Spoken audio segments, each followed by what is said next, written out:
It is hot in the hot Atlanta today. So we're actually standing outside my new rental property. It has 2 houses on it and it's on over 2 acres. Now, the reason I bought this deal is because we did some creative financing. Now, I purchased this property for $665,000, but I got a 0 down payment, $0 down. I got a 1.27% interest and I got a 50-year amortization. And you're probably wondering why, Clint, how the hell did you get a deal like this? Where are these opportunities coming from? Well, let's get into it. So with a 50-year amortization rate and 1.27% interest on a $665,000 purchase, my payment is only $1,500 per month.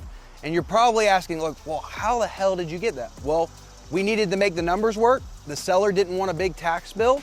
And so we agreed to terms on a $1,500 a month payment and basically reverse engineered it from there. So again, 0 down payment, 1.27% interest. Market interest rates are at 7%. It's a $665,000 house, but my payment is only $1,500 a month. This house right here will rent for over $3,000 per month. This house right here can rent about $1,500 a month. So total cash flow should be about net $3K a month. Now, let's go into the house, let's check it out. It was actually recently renovated. I've still got a little bit of work to do on the outside. Obviously, it's a little bit of a mess, but a tree actually landed on the house and they redid the entire inside of the house. So I'm getting a renovated house on this one. I've got to put some work into that one. I've got to do some work to the exterior. But all in all, after I do that work, it's going to cash flow about $3,000 a month. In this particular area, I think in just 10 years, this property will be worth over $1 million. I think this is probably going to be one of my best deals ever. So let's go into the house. And another thing is, man, you're probably trying to figure out, like, why would a seller do that? Well, she didn't want to get hit with the capital gains associated with selling it all at once. And she was cool with making $1,500 a month for 50 years. Now, you're probably also asking, well, what if she dies? Well, we put in the terms that the note would go to her daughter as soon as she dies, because she is an older lady. And that's how she wanted to do the deal. She didn't want to get hit with a big tax bill. She's fine with only making 1.27% interest because her money would have just sat in her savings account making less than 1%. So let's go into the house.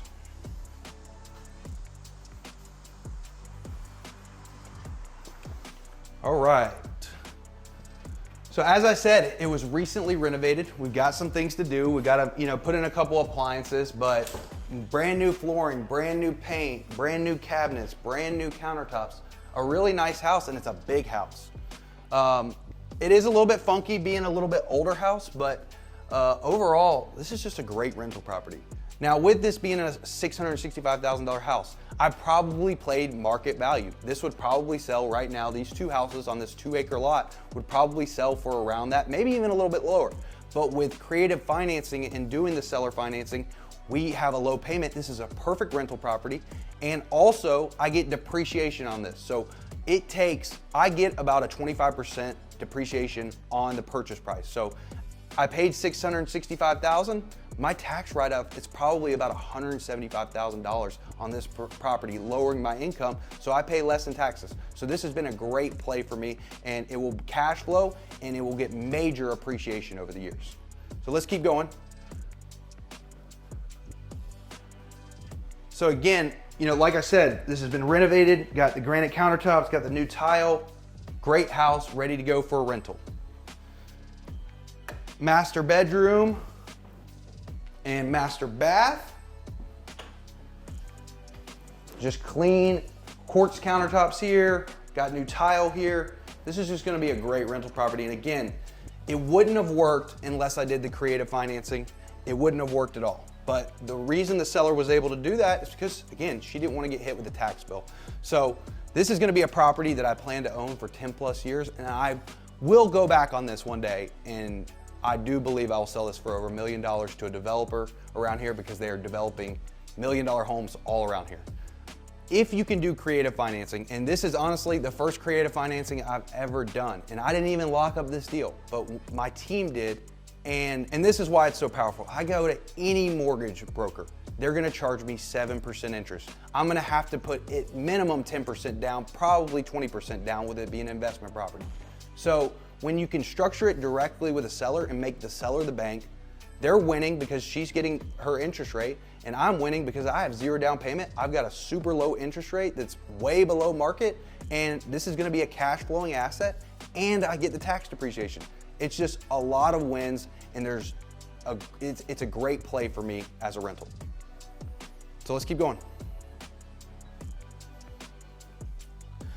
Another one of the reasons why this is gonna be a great rental for me is there's actually basically a mother-in-law suite. So we've got some bedrooms up here and bathrooms, but there's also another living room downstairs. There's another kitchen, and there's multiple bedrooms. So we can actually, a family that wants to buy this house, you know, they're probably gonna have, you know, their parents living down here, them living upstairs, and then I can also finish the other house and have another family there. So this is gonna be definitely a great rental for someone with a monster family. And again, this is the first time I've ever even seen this house, and I bought this without seeing. All I had to do was send my inspector over here, and he basically confirmed it was gonna be a good rental. I ran the numbers and it made sense. So I don't even go to my properties anymore when I buy them because I have team members that are able to do that. When I first started real estate, that definitely wasn't the case, and I had to go to every property, go check on rehabs. But as you scale and as you gain a team, you don't have to do any of those stuff. You can focus on revenue driving activities like buying more good deals. What's the weirdest thing you've ever seen in a house? I'm sitting in what I think is the weirdest thing I've ever seen in a house. This hot tub is literally in the middle of the walkway in the basement of my new rental property, and it's the weirdest thing ever. Can you imagine grandma just sitting here chilling, getting her bath on? But we are gonna remove this immediately, take it out, and put new flooring on because I don't want my renters having this eyesore in their house. Got another kitchen downstairs. Again, this is gonna be a great in-law suite for a family that wants to have maybe their older parents down here and the main family live upstairs. All right, let's go check out the second house on this property. So obviously this one's in a little worse shape.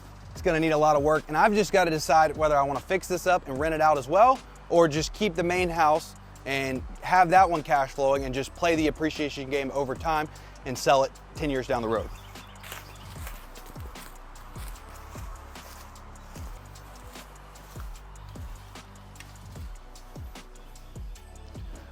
We don't even have power on yet in this one, but obviously this one is much rougher. Got a kitchen over here.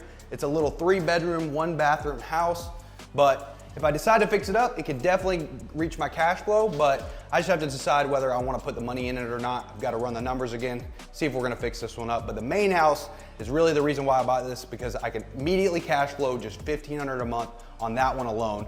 And again, this is an appreciation play for me and also a great tax write-off. Those are the two main reasons why I bought this property. It feels good to be back in the AC. I'm glad you guys stayed tuned for this video. If you've got any value out of it, please like and subscribe and stay tuned for the next video. We got a lot more coming your way.